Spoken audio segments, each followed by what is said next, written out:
It had been a long night that nearly ended in small-town royal murder. Justified. "Here's a good one," I said, scuttling past assassinations and into bloodless crimes. "The Gardner heist. No one dies, but there is a massive unsolved art theft." He chewed his lip, then nodded. "The wife does think I need a break from slashers." He chuckled and zipped his cane through the air for emphasis. I left him browsing the stacks, the book tucked under his arm, and took the long way back to finish up with my woodhouse.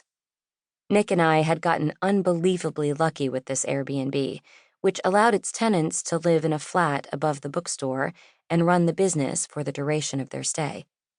It was typically full up years in advance. There are a lot of people in the world itching to play bookseller for a week, but there had been a last-minute cancellation. So after 3 weeks of skipping like pebbles across England, putting as much distance as we could between ourselves and the mess we'd left behind in London, we'd found a sanctuary, a short-term rental of what our lives might have been like if he'd been born plain old Nick, lover of bad snacks and worse TV, rather than Prince Nicholas, future king. I ran my fingers idly across the spines of the books I passed. My twin sister, Lacey, had always hated used books. She wanted everything brand new. Born into this world for her alone to make her mark on it. I'd never minded a little scruff. I liked that used books brought with them their own history. Every dog ear, every stain, every crease. Maybe a book was slightly faded because someone had left it in the sun on their honeymoon.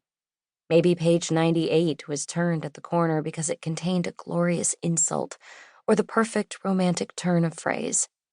Maybe the person who'd highlighted nearly every line had graduated at the top of her class.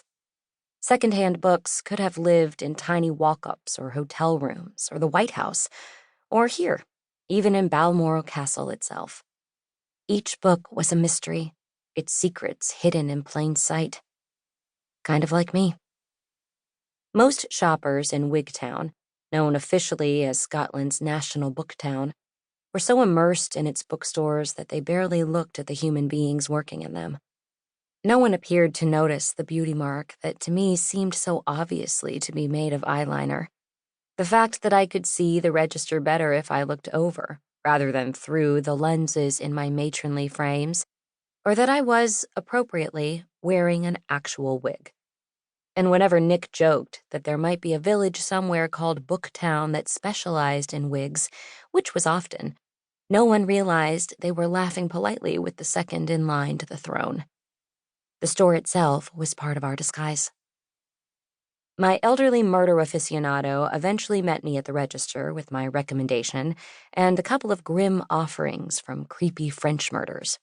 Historical. I rang him up with the promise to set aside anything else obscure that came our way. "Much obliged, miss." He peered at me expectantly. "Margot," I said. He touched his hat.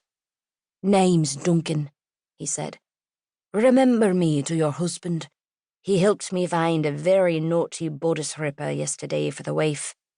Best recommendation of the year so far."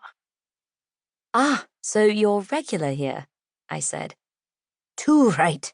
This shop is like a teleprogram. New every week," he said. "You wouldn't believe the variety.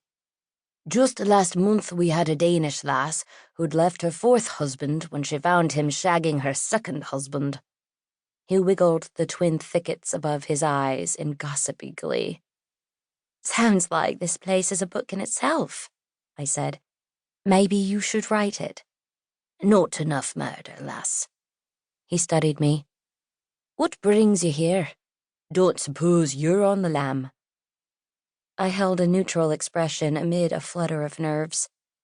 We'd sketched out a story, but this was the first time anyone had looked me square in the face and asked.